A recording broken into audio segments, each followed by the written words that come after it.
sharing any updates that might be happening in our bioregions. We can kind of keep it pretty brief because I think last time we spent a good deal of time going through a lot of the details, but anybody from Toronto, is there anything you guys would like to share? Sure, I'll share a little bit, Anna. We've been keeping our eye on the systems ball in the last couple of weeks, building relationships with the overarching organizations, the conservation authorities, municipalities, Rouge National Urban Park, etc. And we had a meeting with York Region senior staff, and one of the troubling things they mentioned is in terms of regenerative agriculture in York Region, they're finding that most of the farms are owned by land speculators and or developers. And so they said that there's less incentive for the farmers who are leasing the land to engage in regenerative practices. So that's a little bit troubling to learn that. So that's something we'll have to keep in mind. We've also been working on the underlying intergenerational dynamic that's part of the work. So we've linked up with some really keen teachers in local high schools to do some work with them, bringing in older adults and experimenting with different approaches. So we're going to do some virtual sessions, bioregional virtual sessions with the students and older adults and the teachers. A land stewardship day, and then they're going to do a field trip to the Toronto Black farmers to look at their site and talk about permaculture, growing and equity issues, because that's what they're keen on. And then bringing them back together and working on projects that they want to work on in the bioregion to make a difference. So we're trying to build meaningful relationships and something that goes beyond being a program, something that's ongoing. So that's an experiment that we're looking at right now as well.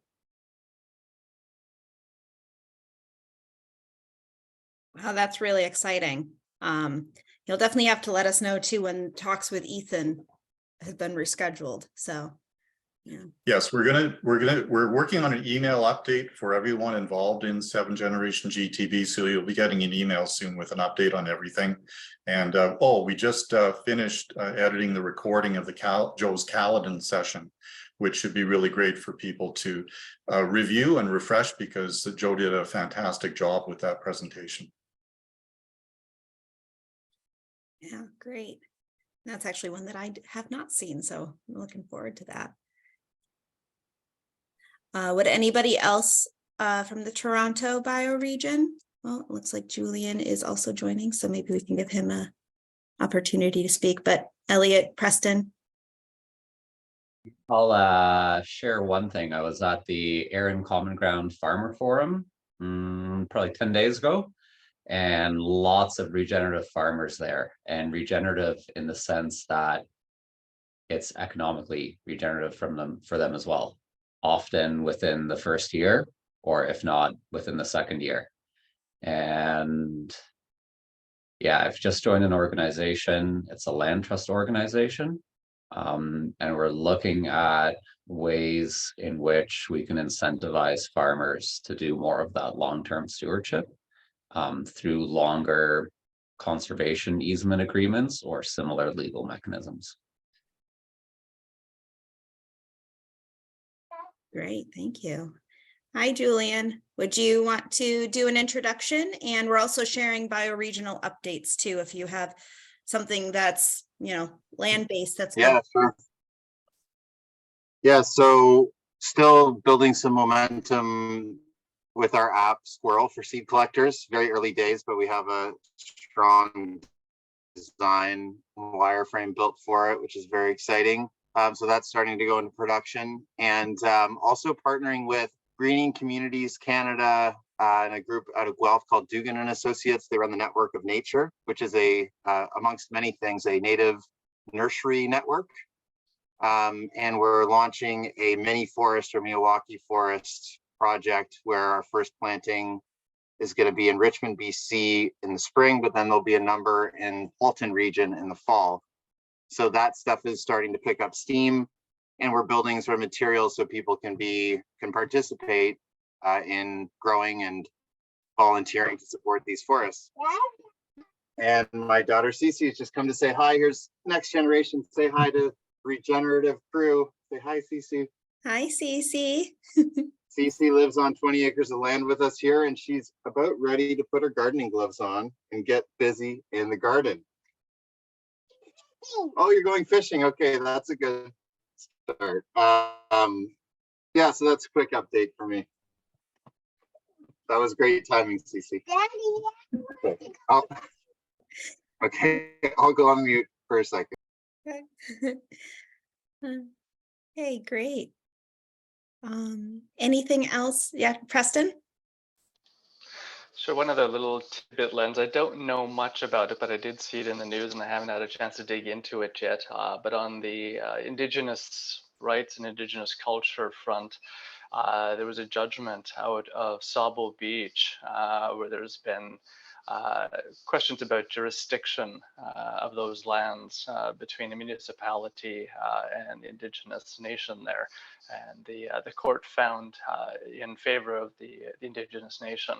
So exactly how this is going to unfold and what this implications are, considering how much sort of like the land back, the Indigenous sovereignty, and the Indigenous worldview ends up being a lens in this. I think watching some of these stories is quite poignant.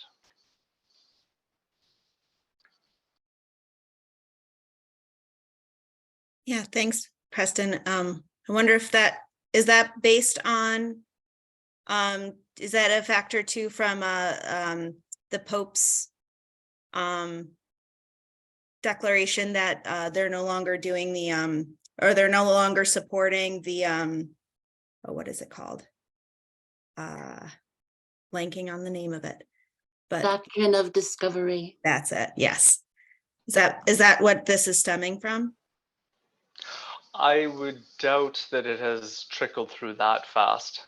This is a 100-year-long legal dispute. Yeah. Oh, okay. If not more. Yeah. Well, thank you, Toronto. Would anybody from Cleveland like to share anything that's going on? Kelly? Hi, so about 2 weeks ago, Bio for Climate sort of sponsored a little conference in Cleveland called Redesigning Our Communities for Life After Fossil Fuels. And a few local people gave panels, and it kind of was a way, I think, of to me, provides an opportunity to use that to get some momentum up around some networking locally in the Northeast Ohio region. And one of the ideas that I've been talking about with some of the other people who are involved in the conference is to create some like a traveling presentation that could go around to local communities and present, like at libraries, and identify local projects, regenerative type projects. And one of the things I think we can do is I think it's quite possible that we could get about 5 or 6 Miyawaki forest projects going in the region this year. Last November, we put one in at our farm as a sort of pilot. And we have several people who are growing trees from seeds. And I think we can source our own trees for these forests. And yeah, I know people in several different locations in Northeast Ohio that I think could really head up doing some of these Miyawaki forest installations. So what we're hoping to do is sort of get those projects sort of started, and then go bring a presentation to the community and saying, hey, look, this is what's happening in your community, you know, and here's how you can get involved. So that's my check-in. And I'll go next, and just would like to just amplify what Kelly said. because there's a whole network of people doing this regenerative work that for our 2 days of series of events we really didn't get a chance to hear from. So I'm so excited again to see Kelly, and think there's ample opportunity to really get connected. And this is one reason why I'm really interested in the mapping too.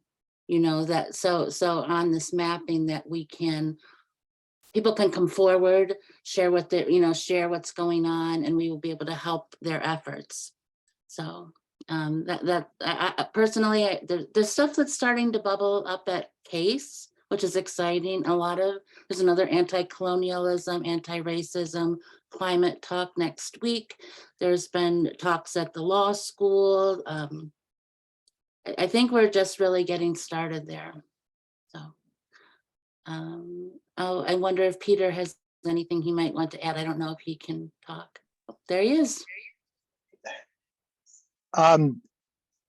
Yes, just a couple of continuations. So the Bioregional Health Conference that we're planning is now March 14th and 15th. That's with our Case Western Reserve University Climate and Health Education Collaborative. So I'm working with that to try to make it not a regional health conference, but a bioregional conference. I've mentioned that to folks before. I did meet the former chairman of the board of the Cleveland Museum of Art in a session I did on the concept of a caring museum, because the other space I've been working in is arts and culture, getting our University Circle museums to do projects together, and that includes the Holden Arboretum and Botanical Garden and the Natural History Museum and the Art Museum. So that's percolating along. The intergenerational school has been still trying to mount a response to our regenerating bioregions. I keep hearing they're going to do a video of thanks for everybody who participated. So we'll see if that emerges. But in the meantime, we're supporting Kim Foreman, who was one of our speakers, Fresh Fest, which is all about fresh food. That's coming up, when is that? May, I think. And a few other kind of neighborhood community fairs. And one last thing I'll say is and I'm sorry, some of you have heard this before, Jillian Williams, who was a Case student and part of Kim's network, including her family, and a woman from another dialogue group that's focusing on climate are pulling together some intergenerational conversations, and that will include Ethan from Canada, and we're authoring a paper on that. And finally, because I think this is so important, we're writing a paper with a medical student who, although not a member of the Chippewa tribe himself, has a indigenous name given to him by his elder, who is his grandfather. So we're writing a paper from the indigenous perspective on how we look at cognitive aging. So a lot of academic stuff, some community stuff, but as Kim said, there's a lot going on at the university. Oh, and I will say Dave Nash couldn't be here, but Kim and I met with him, when was it, last week. He's still working very hard with the business community. We were with a conscious capitalism group to try to kind of get them to think about things bioregionally. Sorry for those of you that have heard some of these things. They're incrementally moving along. I'm probably moving a bit faster since I'm out of town. That was a joke. Yeah, I'm looking at your expression, Kim. Are you smiling or you're okay? That's my report from Cleveland, not big in Cleveland. All right, thank you, Cleveland. Yeah, and this is the place to share those incremental updates. So, and very glad to have you, Kelly. It sounds like you will be a great asset to our project. Okay, and Rochester, Jonathan, is there anything that you would like to share? There's really very little, except that our major grant application for the tree canopy project is due in April 14th. And so we're putting in work on that and getting letters of support for that. And of course, we are continuing our bi-weekly conversations around bioregionalism in Rochester. But that's the update. Great, thank you. Thanks, everyone. Oh, and Barbara, I'm so sorry. I forgot to, I don't know if you have anything that you would like to share from your end on land-based projects that you might be working on or involved in Ontario. So I think I mentioned what I was concerned about, and I really need to listen and kind of understand about this group, but I just wanted to broaden my perspective from some of my pessimism that has seeped into my southwestern Ontario perspective on things. Thank you. Great, thank you. All right, well, and I think that we can move on because I don't really have any updates from my area in Buffalo, but I would like to discuss what we're thinking between me, Benji, and Penny, what we've been discussing over the past couple of weeks. So Benji, would you like to kind of take it away? Yeah, I'd be happy to. And I'm so glad that both Anna and Penny are here, so we can sort of co-lead this conversation. So Anna approached Penny and I, just for a little context, a couple weeks ago around this desire to map the Great Lakes Basin bioregion that had been surfacing through these conversations. And we are getting ready to finally launch this design container within the Design School for Regenerating Earth. And we are just getting ready to explore what this container might look like. And we think that it might serve some bioregional mapping purposes, goals, activities, processes that all of you are exploring right now. And we just kind of want to share what we mean by that and what this design lab looks like briefly. And then I wanted to reflect really briefly on some of the purposes that you all, some of the goals and aspirations behind mapping that you all have shared with her, partly through an ACT matrix exercise. And then we can explore what next steps might be. I don't want to predetermine anything. Who knows if there are next steps, but we'll at least have that conversation. So I want to share my screen, actually, in order to sort of organize what I have to say. I've got 6 slides. This should go pretty quick. Hopefully it'll be relatively painless. And so here's the Great Lakes. How appropriate. A map of the Great Lakes seemed fitting, seemed obvious. And so what are design labs? And I'll probably punctuate this by asking Penny if there's anything that she'd like to add. And Anna, please feel free to step in as well. I won't be talking long, but just to share what these design labs are, I spoke just for a moment before about them, but they're a really flexible container, design container that we're going to be rolling out in the Design School for Regenerating Earth that allows bioregions, landscape groups, or individuals in landscapes to come forward, to bring forward an opportunity or a challenge that they've identified where they are, that would benefit from collaboration, from support, from the wider Design School membership. So in the Design School, we have ever more people representing bioregions from all over the planet who have, very, very distinct experiences in their own development. They have very distinct places, but there's patterns that have been arising in things like landscape regeneration, integrated landscape management. So we feel that there's this huge opportunity to create this container where people can come together from from the full membership of the Design School to support an individual place as it navigates a challenge. And I'll go just a little bit more into the details of that here in a moment. But because this is new, we're just now discovering what the criteria would be for this. And really the only thing that we have to say at the moment is that the leadership for these design labs needs to come from the landscapes themselves. It wouldn't be right for us, in bar char to say, we really feel like you guys would benefit from mapping this particular thing. Like, that's not how we're going to approach this.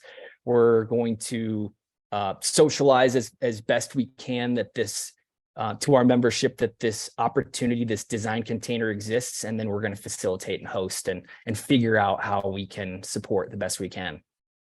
With that said, looking around the crowd here in the call today, just a few of us are members of the design school.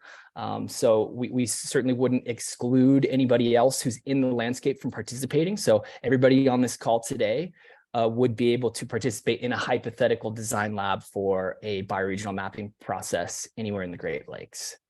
And before I move on to the next slide, I want to ask briefly, Penny, is there anything you'd like to add about design labs? I think the one thing about the lead, having a lead or leads of a person who's in the landscape, but also one of those people does need to be in the design school itself at the same time. So just to add that part in. Yeah, thank you. I think that maybe the main lead would be a design school member, and there could be co-leadership from the landscape that isn't necessarily within the design school itself. So yeah, thank you for adding that. I appreciate that. And then, so why would a bioregion want to lead one of these design labs? Just want to briefly touch on 3 benefits. The first being that, as I mentioned before, you'd be able to recruit design assistance and support, even implementation support. If there's somebody that has a particular expertise in some mapping technology, say for instance, from the wider design school membership from other bioregions. I think that this support could get really interesting. We could learn a lot really rapidly, we feel, through this mutual learning process that this unlocks. And then also we gave a webinar on Saturday about the Design School Fund, which is a fund that uses small amounts of money to support people in bioregional regenerative work when they otherwise maybe wouldn't be able to, or to like lubricate processes, to oil the gears to get through bottlenecks. And so it would be easier to seek funding from the Design School Fund if you were approaching a particular design challenge with the design lab container. And then lastly, I want to just point out that really valuably for all of us, we're here to regenerate the entire Earth. When a bioregion is in a design lab and they're learning things, they're building scaffolding, they're building structures, a lot of that can be extended to other bioregions, can be offered to and shared with other bioregions. And so this sort of raises all ships in a way. So there's a very obvious and clear opportunity to give back as well. Penny, anything you want to add there? No, I think that says it really well. Thanks, Benji. Cool. All right. And so now coming back to the Great Lakes and reflecting on your desire, the emerging desire to do some mapping there. It seems to me, based on what I've heard from Anna, and she, from the conversations that have arisen here, as well as an exercise in the ACT matrix, that several different purposes are emerging. I want to name 2 that are pretty central, and then the next slide will go into more individual goals, wants, aspirations around mapping. The first being to make the regenerative projects in the area more visible. And then the second to bring them forward so that the public is more aware of what's going on. Those are sort of similar, but also similarly, and this was mentioned in an email exchange that I had with Brian and Susan around mapping. Mapping the bioregion presents such an enormous opportunity to deepen our shared language. We've been talking in the design school, and even long before that, inspired by the Common Land Foundation, largely, the importance of speaking in the same terms of regeneration so that we can more easily share lessons, so that we can more easily support each other, so that funding finds its way into the landscape more easily. So by mapping and holding this as a central purpose, we can spread the overall story and this holistic vision of what's emerging for our particular bioregions. And then, so just briefly, some of the more individual things that have arisen, get to know the bioregion better. I think that came from Elliot. I think Julian's working on the 1 billion trees project in Canada through his seeds application. I believe it was Peter Whitehouse who says that he wants to be able to visualize relationships better and wants to do some cognitive mapping. Brian and Susan mentioned in an email that they would love to, within the same mapping process, build greater public understanding while simultaneously revealing needs of organizations and weaving those together. And then something that sort of emerged through both a conversation with Brian and Susan and some excellent diagramming work that Penny's been doing. She's really good at diagramming. It's one of her secret powers. But we found that it's really orienting as far as the narrative goes to, and organizationally to think of bioregional regeneration through these 3 pillars: bioregional learning centers, or bioregional learning just in general, bioregional foundations, territorial foundations, landscape partnerships, and then finally, this effort to weave portfolios of projects central to all of this, and worth pulling out as a pillar of its own. And so with those 3 pillars in mind, how can a mapping process strengthen those 3 pillars and thus strengthen overall bioregional regeneration through continuous relationship building, weaving, storytelling, funding. And then lastly, it's come up in conversations several times in the Great Lakes Basin and in the wider realm of bioregional conversations to look at mapping as a living process, not to, to borrow the skill sets of cartographers with their static maps, but include those as a part of a wider process where we're sort of entering like a feedback loop, if you will, of mapping, seeing things more clearly, revealing things that were maybe invisible before, that opening up more opportunities for more conversation to happen that couldn't happen before, that then revealing more things that we can map, and all the while weaving relationships, actually experiencing regeneration as a result of this feedback loop. So really seeing that this is a living, adaptive, evolutionary process. And because it is so alive, treating mapping with a lot of care and respect. Like, this is a really important conversation to have. And so this is my last slide. What might a design lab look like to start? Well, I mentioned a lot of different purposes. So I think that really narrowing that down to something that's approachable, something that we could know when we've achieved it would be important. And this also may mean that we have multiple design labs around mapping in the Great Lakes Basin bioregion. That's certainly a possibility. That'd be a welcome possibility, or a welcome outcome, actually, because we would just learn more and more. But we need to make sure that these design labs actually go somewhere, as I mentioned before, and we need to make sure that there's a lead in the bioregion, as I mentioned before. So when we figure out how we take the next step in this effort, that's going to include, figuring out our purpose and then figuring out who would lead each one. And so there were a lot of people that stepped forward or voiced interest in this from the Tikaranto bioregion, but nobody's specifically has stepped forward. I just wanted to, I named here folks that are interested in and outside of Toronto. And then just in full transparency, like we haven't run a design lab yet, although we're pretty sure we know how to bring value to all of you and to create something that actually helps us design through a challenge, particularly with Joe's expertise in operating in emergence and design overall. But we're still trying to figure out, how does the design school host and facilitate this process? And a big part of that is, how do we go about inviting support from other design school members and people from other bioregions? And then just the last thing I'd like to mention before maybe I pass it over to Anna and Penny to give them the opportunity to add in final thoughts. These first design labs are going to help to reveal criteria for future design labs, or maybe we discovered some structure or something that really needs to be retroactively included into the design lab. But just to keep in mind that this is, a process that is just now birthing, I think is important to make very, very transparent and explicit. So with that, I'm going to stop sharing my screen and I'm happy to share these slides. In fact, I'll just go ahead and drop the link in the chat in case people would like to comment on it. And with that, I'll pass it over to Anna and Penny and we can see where this conversation goes from here. That's kind of open-ended. But Anna and Penny, anything you want to add?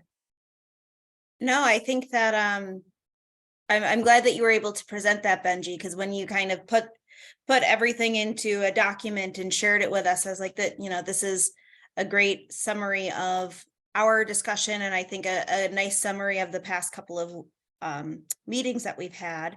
And yeah, and I think that I would really like to see what other people are thinking. And I think that we have some work to do in terms of how we start up, whether we want to do this as a weekly thing, who wants to be involved, and at what levels. So I'm interested to hear what everybody thinks.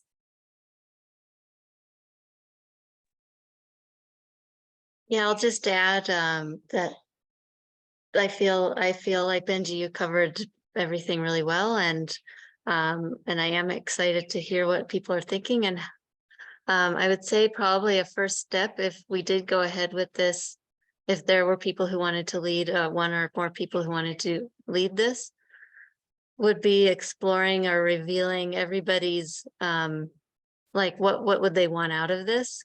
So to make sure to reveal and make explicit everybody's sort of like personal agenda or what they would want out of it, so that we could come to a these shared purposes that Benji was mentioning, either one project or many. So there could be more than one design lab, as Benji was mentioning, coming out of that. So just making that explicitly the first step in the process, I think, would be really helpful.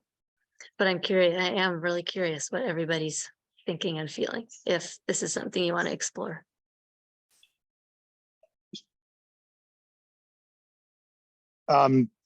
May I offer a comment? First, that was great, very interesting.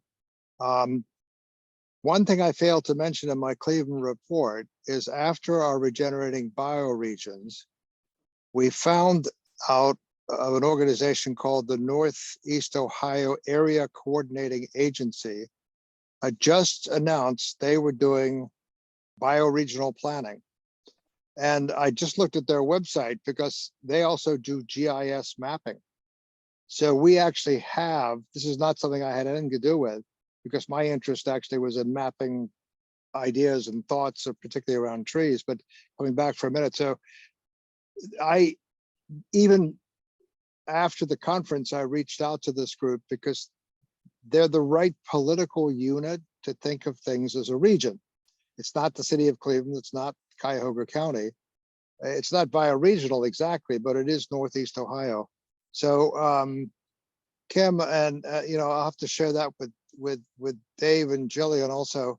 I put the link in the website in the chat room, just for anybody that wants to quickly click and see what an area coordinating agency does. If you're interested, put in GIS and you'll get up their map of I think it's about a 6-county region. So I'm excited. So thank you.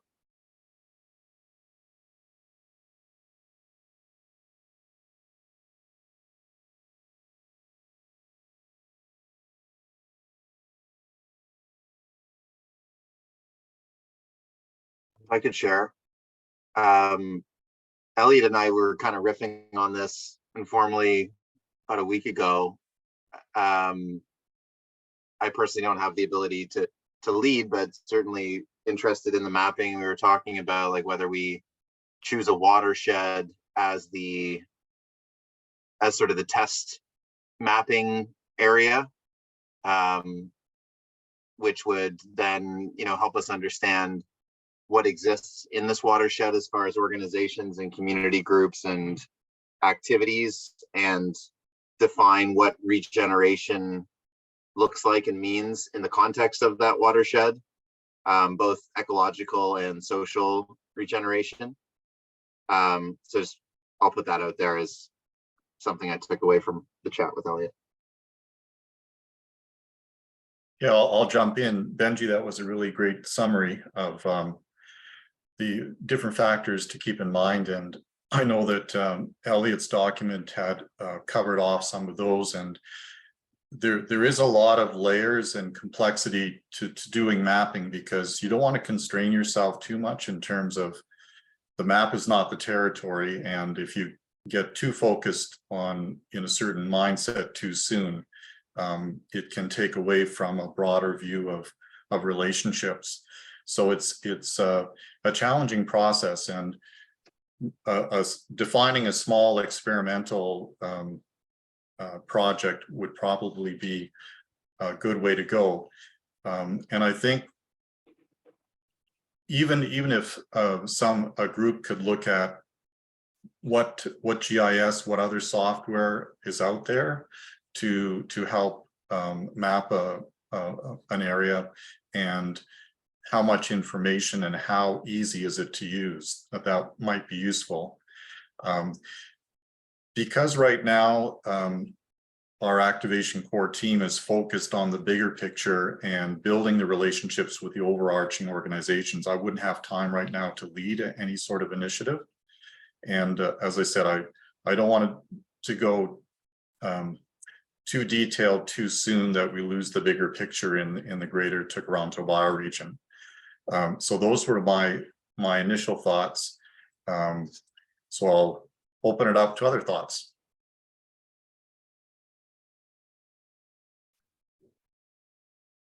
I can Hello. go ahead. Hello. My name's Doreen. I am a Cleveland member, similar to Peter. I just joined late in the phone call. So I appreciate, Peter, you clarifying the role of NOACA here in the Northeast Ohio area. And I am wanting to reiterate the need for relationships. And as we are building relationships on regeneration, let us find and include those of the Native American. And I speak to that because the knowledge they have had to hold the earth in relationship in good stead for millennia is something that should be should be connected, should be reinforced, should be inclusive. So that's my thinking. Thank you. Thanks for joining, Doreen. And you're welcome. Thank you. And I do know the head of the American Indian movement in Cleveland, Ohio, which I could reach out to. So I want to throw that offer of help. Thank you.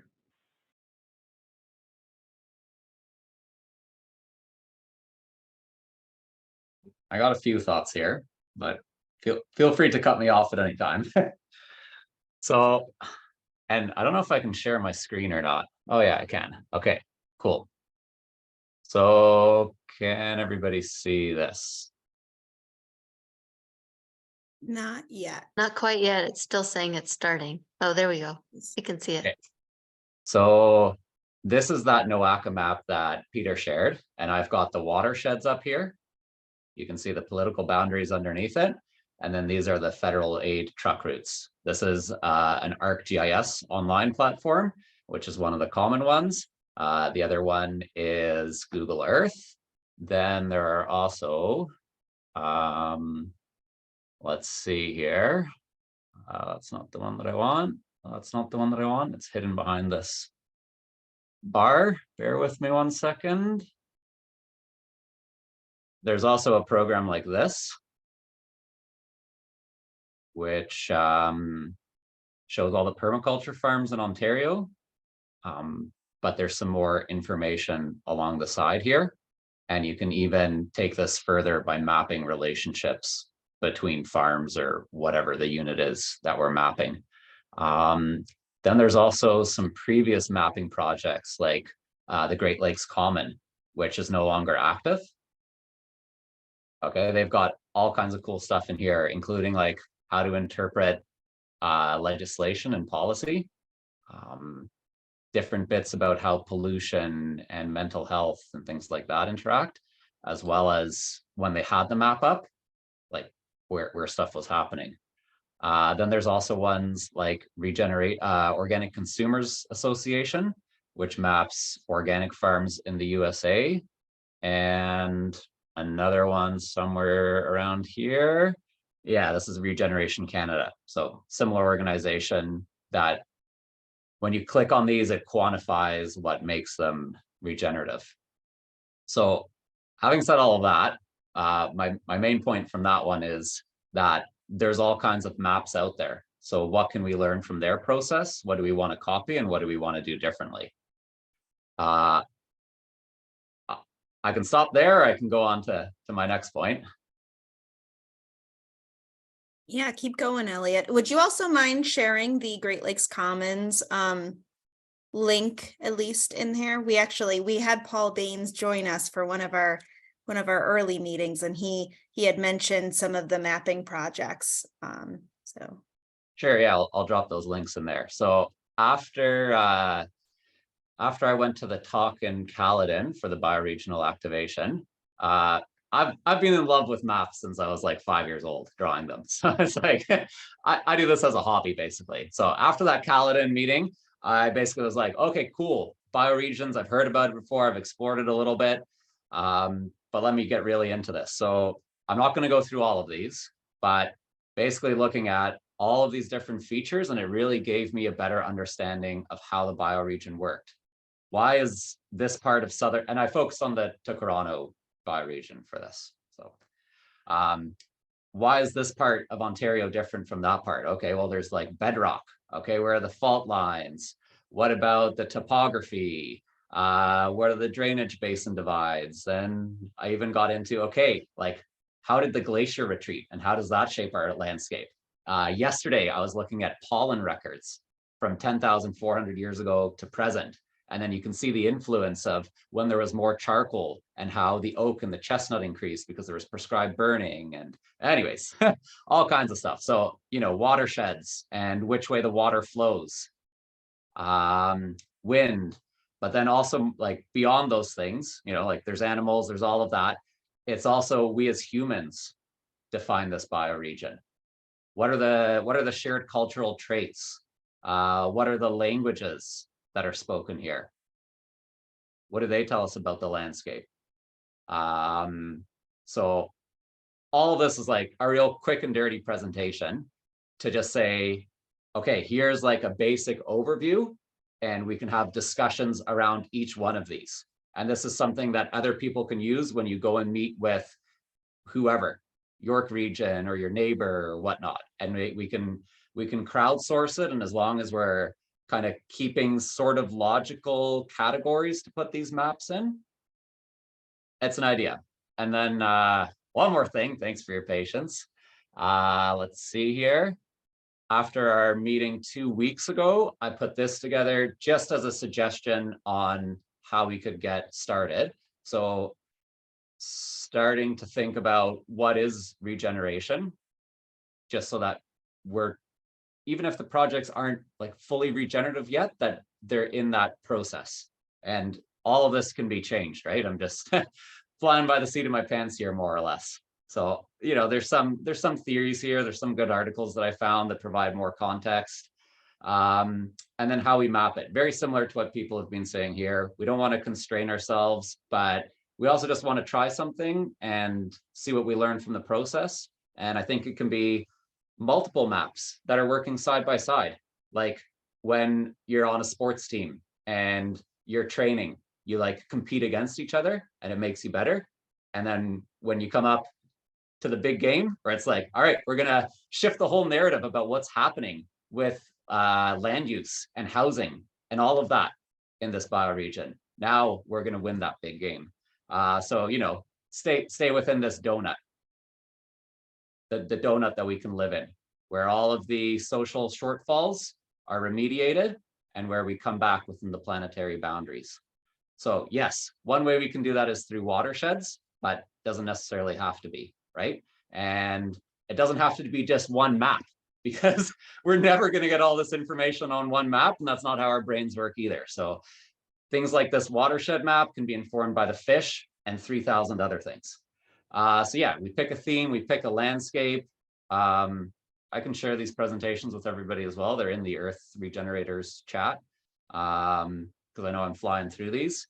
There's some examples. This is a really cool project in Guelph, where they've basically done some community asset mapping of who has a fruit tree and is willing to share the fruit. Who's growing this in their garden so that they can create a local food shed. This is more of like a people map from a meeting. This is more of an academic exercise. Here are some of my thoughts and next steps. And that's it. I'll leave this up for like another few seconds so people can read. Thank you.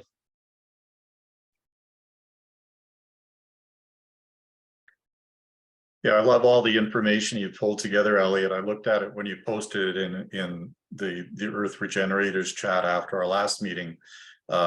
Really thought-provoking, and I love the wide collection of maps for the Greater Toronto bioregion you pulled together in your original work as well.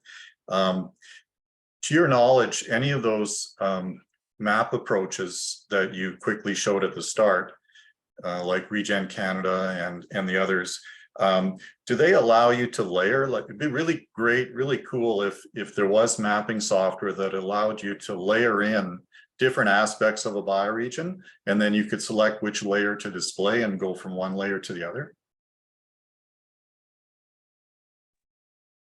You can do that with the ArcGIS suite of programs or Google Earth.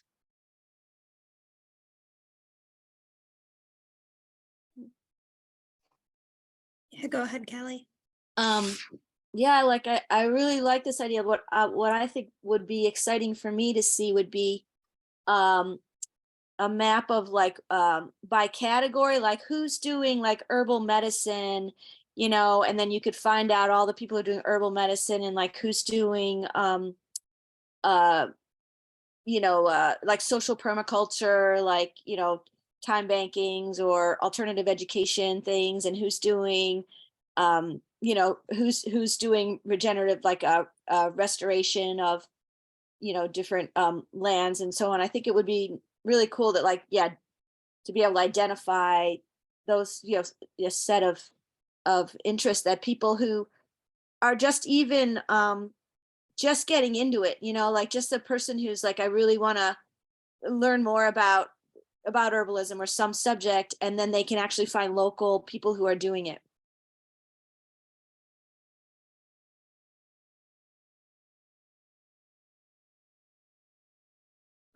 Real quick, just before Peter gets off, Doreen, he had put in the chat that he would love to, if you could connect him with the Indigenous leader that you mentioned before. Peter Whitehouse is asking. So if you want to shoot him an email after this, I want to make sure I got that. Sorry to interrupt. I wonder if I could just, if you don't mind, sort of bring this back to the design lab question a little bit. Elliot, that was awesome. You must be obsessed with earth regeneration. You do so much. I can't believe it. I mean, how are there enough hours in the day? I feel similarly when I talk to Brian and Susan. So one of the things that's really orienting, that's really cohering in this overall conversation of bioregional regeneration is when we are continually seeing the holistic picture more and more clearly. When we're seeing the story that we shared together more and more clearly, it helps us to understand, you know, the small incremental steps that we take as individuals and how they are in integrity with the whole. And what I'm sort of alluding to here is also known as story of place. So what's the story of place in Toronto, in the Toronto bioregion? What are the ecological concerns? What are the cultural histories and trajectories, and how do we see that in a way that is using maps in a way that people can understand the storylines that are important to them and where they are and the work that they're doing. And what I'm sort of getting at here is Elliot's put together something that can really support a story of place. But where's the narrative? How do we link all that together with a narrative structure that really is helpful to all of us in all the work that we're doing? And this is a conversation that's been happening in many bioregions. You know, there's people in Cascadia that have been talking about this stuff. So hypothetical, right? Design lab where we're looking at all these maps and we're inviting other people from other bioregions to help us to see our own narrative. We're bringing in outside perspectives. We're bringing in their particular experience in exploring story of place and testing out the narrative as well in presentation form with various people and seeing, you know, how does it really make sense to them? Does it land? Do they get it? I think a lot of, correct me if I'm wrong, but anytime you invite somebody to lead in something, it's overwhelming. Like, it's intimidating. It's like, I can't lead another thing. That's a lot. Lead, I can participate. So I hope I'm not overwhelming anybody by this invitation to participate or to lead a design lab, because it can be really small. It can be like one conversation as a start. Maybe it's like one conversation of taking the maps that Elliot's put together and just coming up with a narrative structure over an hour period of time, collaborating on it, and then coming back to this call and presenting it and seeing where that goes. Maybe that just inspires somebody, because we're continuing the process and we're continuing to put energy and coherence into the process. Maybe then somebody says, well, you know what? I'll lead on this other thing that's still small. And that way we can grow towards something and we can build this out in a way that's organic and not overwhelming. Just as a provocation, that's what I'm seeing right now. Yeah. Thank you. Yeah, Preston. I dropped off there, so I only caught the latter part of Elliot's presentation. And Elliot and I had chatted earlier as well. And I think we had a lot of sort of similar perspective in this whole thing. Now, on the story of narrative, Benj, I think this is quite interesting, because I think what Toronto is, because it is such a place of recent agglomeration of different peoples on the backdrop of a much bigger storyline, is sometimes it's actually about each person's narrative, each group's narrative, and how they relate to the bigger whole. So I think there might be some room to play with that in the whole picture. Originally, what I was going to touch on before the thing started was sort of my little bit of story here, and I sort of touched on a little bit with when I was talking to Elliot. My process over the last 15 years of just trying to do a little bit of regeneration of a property became about this search for resources, because there's no place to go for resources. One place, so you spend all this time on the internet, you spend all this time talking, you're trying to find all these things. And so this idea of the wiki knowledge of this group, not necessarily only just focusing on very technical ends of mapping, but also what each person has knowledge wise, it can be dropped into this framework. So we have a directory of this kind of such. And therefore, the journey I went on and the resources I used to do the work on my property, to provide that to somebody else and to have these places to go to find this information, I think would be really useful. And the whole lead thing, that say, just watching this whole thing, I'm completely overwhelmed by it. The idea of stepping forward as a lead is just like, oh my God, this is huge, and it's way too much. But I'm definitely interested in enough to offer some sort of co-lead or sort of play with this a little bit and be a part of it. I definitely wouldn't want it to drop because we don't have one person standing up as leadership. But within that framework, I feel I'm probably the least amount of expertise in the whole situation. So that side of it's rather daunting at the same time, right? So anyway, that's my my thoughts there.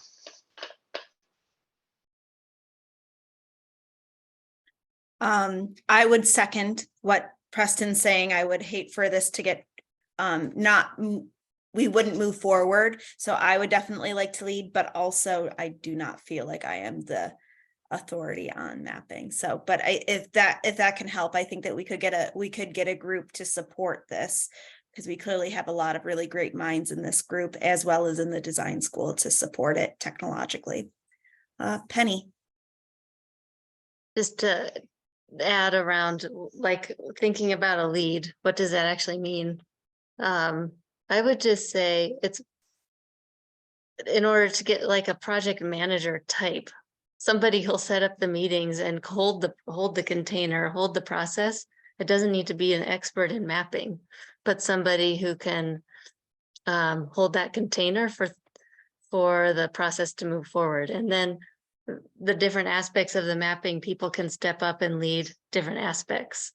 But the lead for in terms of the design lab is more like somebody who would hold the container, set the meetings, and hold a process, maybe set the agenda for the meetings, that kind of a thing. And it could be the same person who knows a lot about mapping, but it doesn't necessarily have to be, as long as there's people in the group who have that expertise or at least desire to learn as you go. So just to add that in there, it doesn't have to be so scary.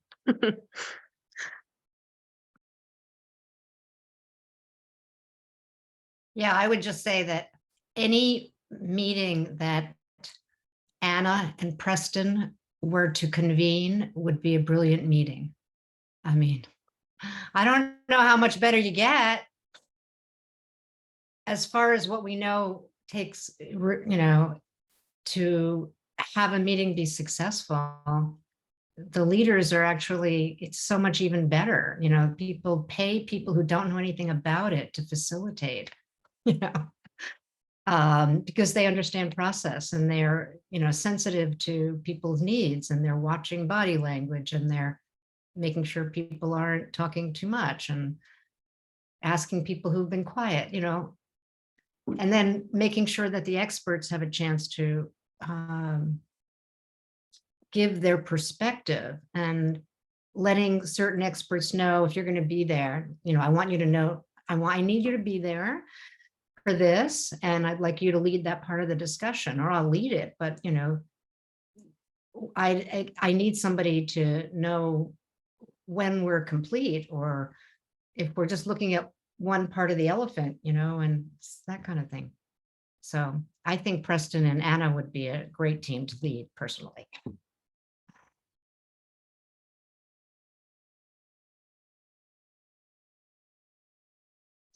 Yeah, Penny. Yeah, I'll just add, and I think also a good lead will help move a process forward, right? So that it's, like once a purpose is defined, that person helps keep the action moving forward, and whatever has been agreed to be done, and so that you're not just sitting around talking in every meeting, but that the action is moving forward, and a lead would be able to synthesize what's happening and help that process continue to move forward. Yeah. You're muted, Victoria. We have an amazing facilitator who has been, a history of project management. I mean, that would be great. But what he does is he makes sure that what we did last time is brought forward, that action items, people are accountable, all the things that project management requires. And I know Preston and Anna know what those things are, but that's the most important thing. And to capture the important things and to move things forward, as Penny just saying. Yeah.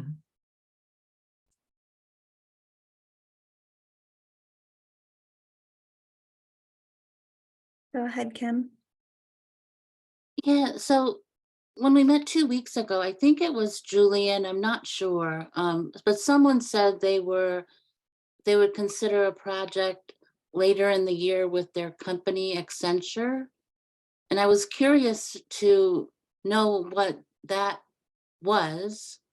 And then also, then I was curious about knowing that I couldn't lead something like this, but as we explore our bioregions, what type of information or data would we be collecting that would eventually be plugged in as data on a map?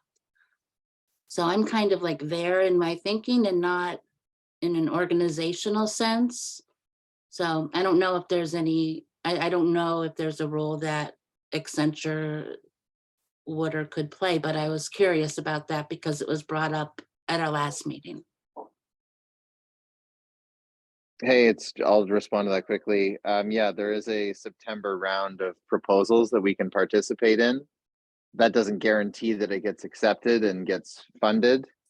So I think it's something we should look at later in the summer, but not have it as a dependency or like a roadblock for moving something forward.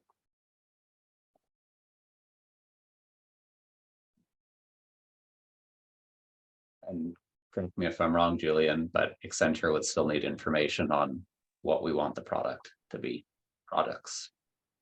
Yes, they would support like exploratory discovery type stuff. But yeah, we should be doing most of the scoping of what it is we would like to map and for what purpose and what value that generates and all those types of questions before submitting any sort of proposal.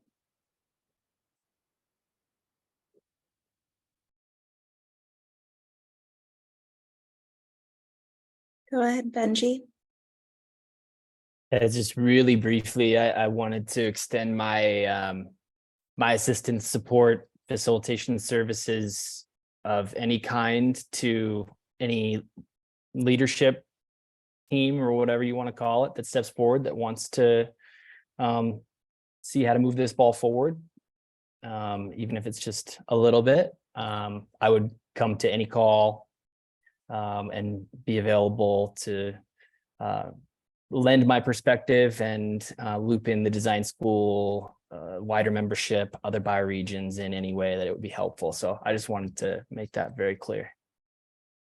Just reach out.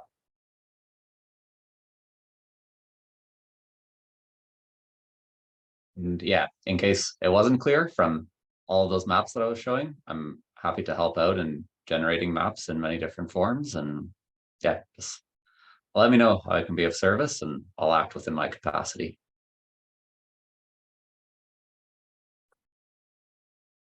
Yeah, go ahead, Kelly. I mean, one thing I can see myself doing is as I'm trying to get a group together to organize these presentations that I'm hoping will help to launch these Miyawaki forests. I could imagine as we're doing that, sort of having some sort of mapping like survey that where we gather information at the communities, in the communities that we visit on this project.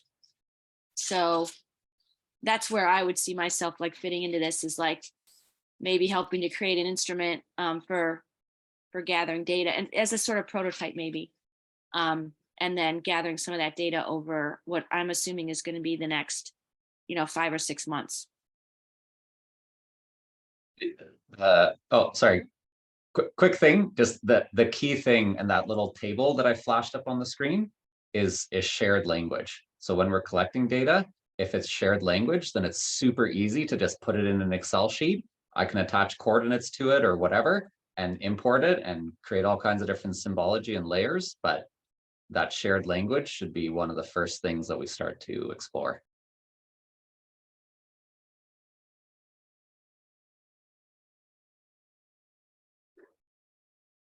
That is Penny's great advice for the whole bioregioning tour, and I still use it and give it all the time. Ground to the land and ground to shared language. It comes in handy everywhere, everywhere. So I'm kind of excited because I feel like this is, and I'm sure everyone's like this, you can be in two different places, like the land of everything is business as usual and the land of nothing is staying still, right? So something like this, and there are people in both places. It's an opportunity to gather around something that maybe mixing this up and making it broader. So I'm kind of excited about that.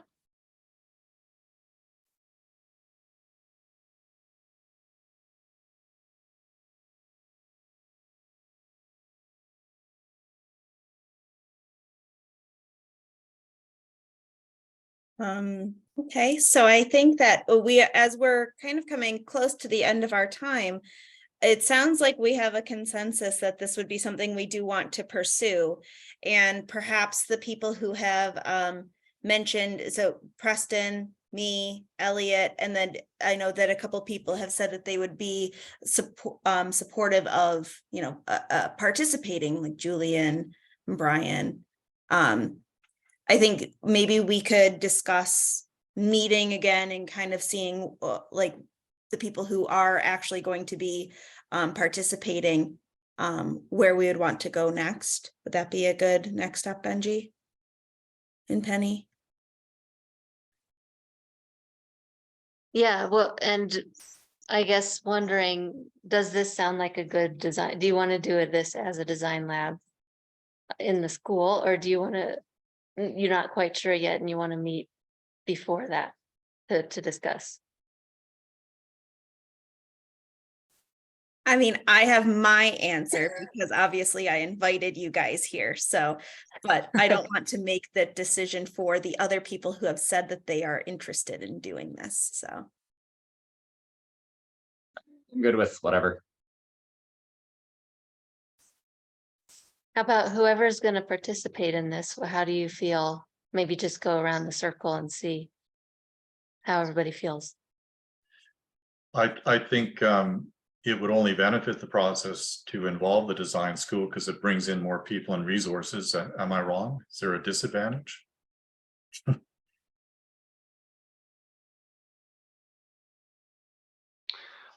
only thing I'd be a little concerned about, because participants are potentially from outside of the design school, it does create a little bit of a conflict in that framework.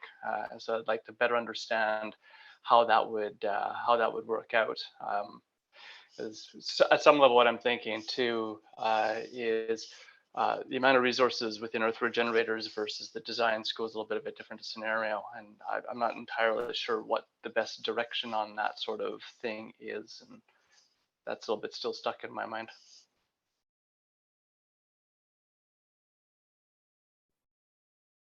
So just to, I guess, clarify the lack of clarity.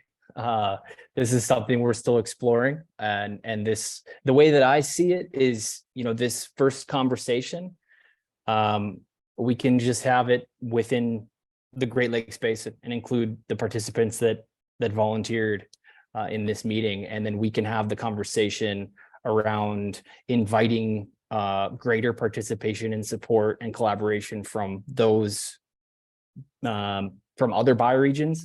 We can cross that bridge down the road.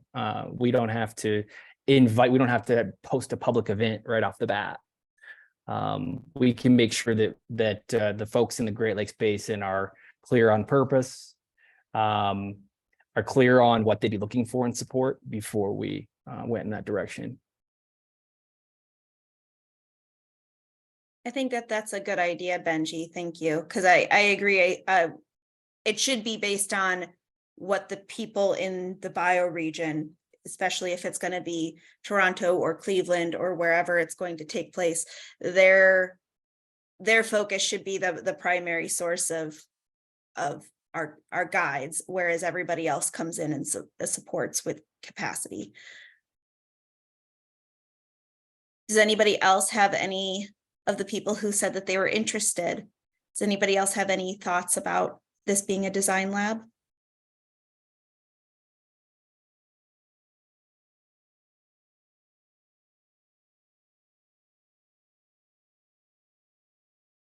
Okay. Well, I think that one of the things that I see next steps would be I'll post a doodle poll in the Mighty Networks page. If anybody on here does not have access to that Mighty Networks page, like I'm thinking Kelly and Barbara and Doreen, and I'm sorry, whoever MHS is that Doreen? Yes. Hi, Doreen. If you do not have access to the Mighty Networks page, if you could just put your email in the chat and I can send you an invitation. I'll post a doodle poll so that we can find a time that meets for people. So please, I know that many people have said that they're interested in some capacity. If you could please respond to that doodle poll, and then I will post the invitation to everybody here in that Mighty Networks link so that, we can make sure that you are able to make it, you can make it. If you decide, next week sometime that you're not really interested in taking part, then you don't have to attend.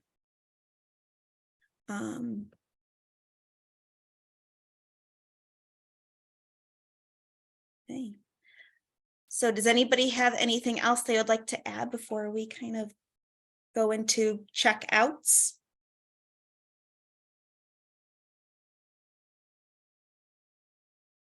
Just a question. So whether this is part of the design school, a lab or not, I mean, would everyone be welcome to be collecting the same type of information for when after this part is, say it's a pilot, whatever it is, it's a pilot.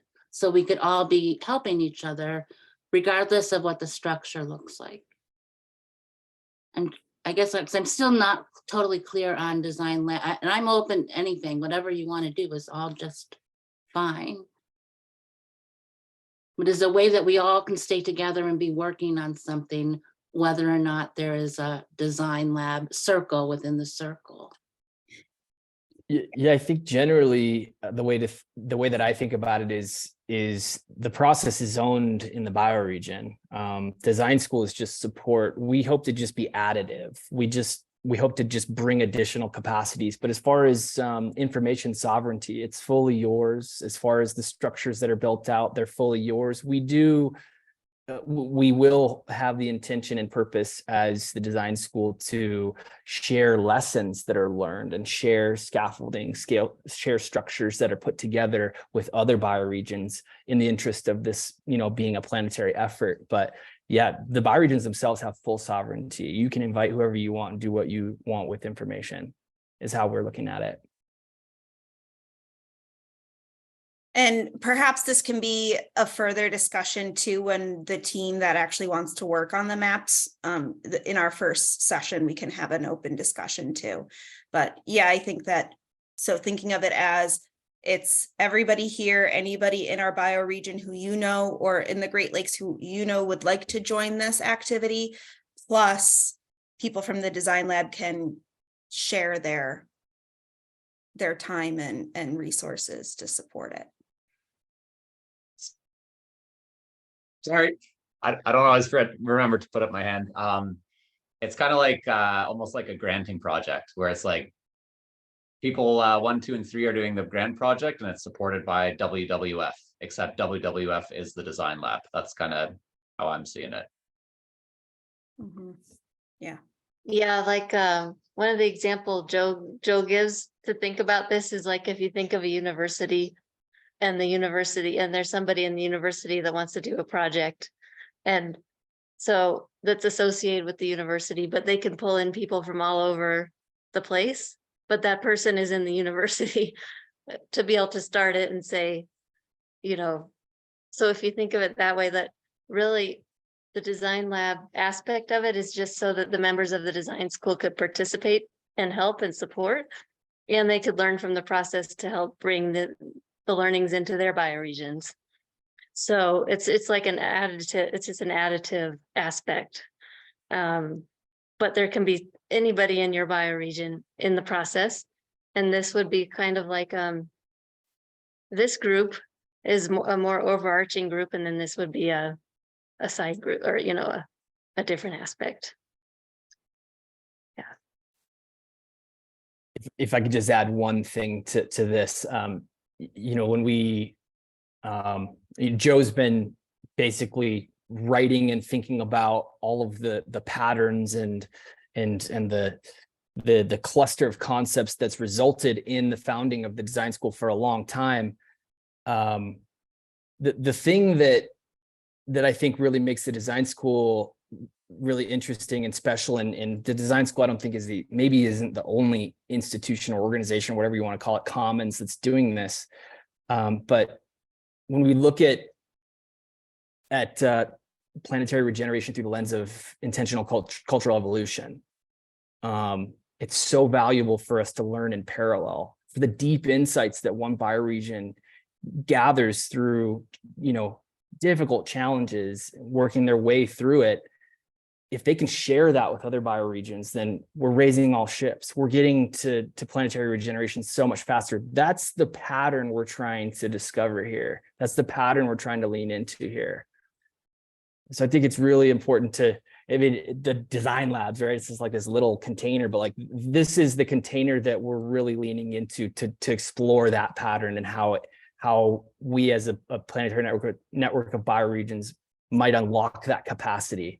And we're not holding it to ourselves. We're sharing whatever we learn as much as we can, while honoring the membrane of the design school too, which is something that we're also exploring. Like, how does that work, and how does that benefit all of us? That the fact that there is a membrane. So these are some of the, I don't know, things that might reveal a little bit more of what we're doing.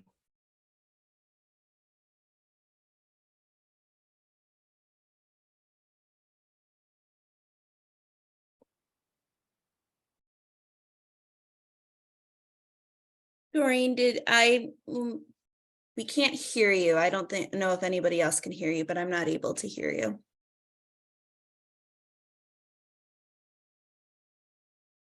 And if you're talking, still not able to hear you, sorry.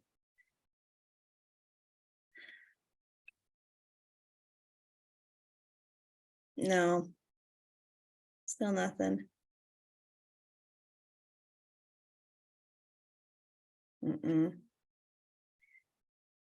Hi, Maybe- can you hear me now? Yes. Yes. Yes. Okay, so since this is only my second meeting, I am curious as to where can I go to learn more about this? I mean, are there emails that you had sent to me that's got a good summary of this? Because I'd like to get a better understanding of it. Of the design school. Of design school, bioregions, mapping. Yes. I mean, it's very, yeah, it's very intriguing what you're talking about, but I can't explain it. Yeah, absolutely. So Yeah. the recording for this entire meeting, because I know you also jumped in late too, so I can imagine that is also confusing. The recording for this meeting and the recording from our past meetings will be available on the Mighty Networks page that I'm going to add you to. And then Okay. I can also send you something about the design school as well. And that's really where the discussions of mapping kind of started. And Elliot also shared a lot of resources too that you can look through. And then, yeah, I'll send you Okay. something else about the design school. Okay, thank you. Yeah. All right, so since we are at time, I hope that we can all give just a quick one-word checkout. I am feeling excited. Yeah. And I will pass it on to Jonathan. Anticipation. And I'll pass it to Preston. My first two words were taken from me. Anticipation, absolutely. And I will pass on to Victoria. Promising. Penny. Well, anticipation was when I was thinking, but also curiosity. Brian. Just looking forward to what will come.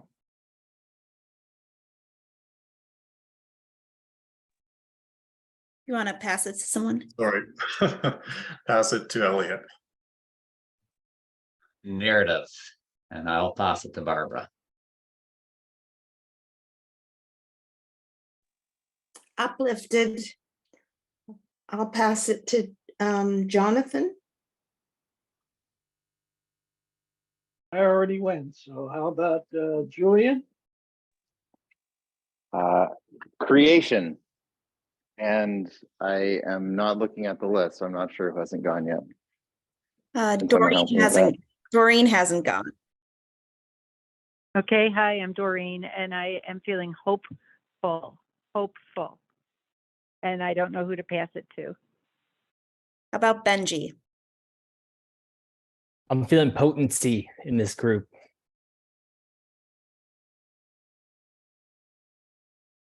Did everybody go? Apologize. Kim and Kelly. I'm thinking about how to integrate this with stuff. And who's the other last person? I'll go, the new ground feels like the word. Okay, thank you, everyone. I will be posting this all within the next 24 hours, and I'll send it out as an announcement so you can get it via email as well. Thank you and see you soon. Bye. Bye. everybody. Bye-bye. Enjoy the good weather. Yeah.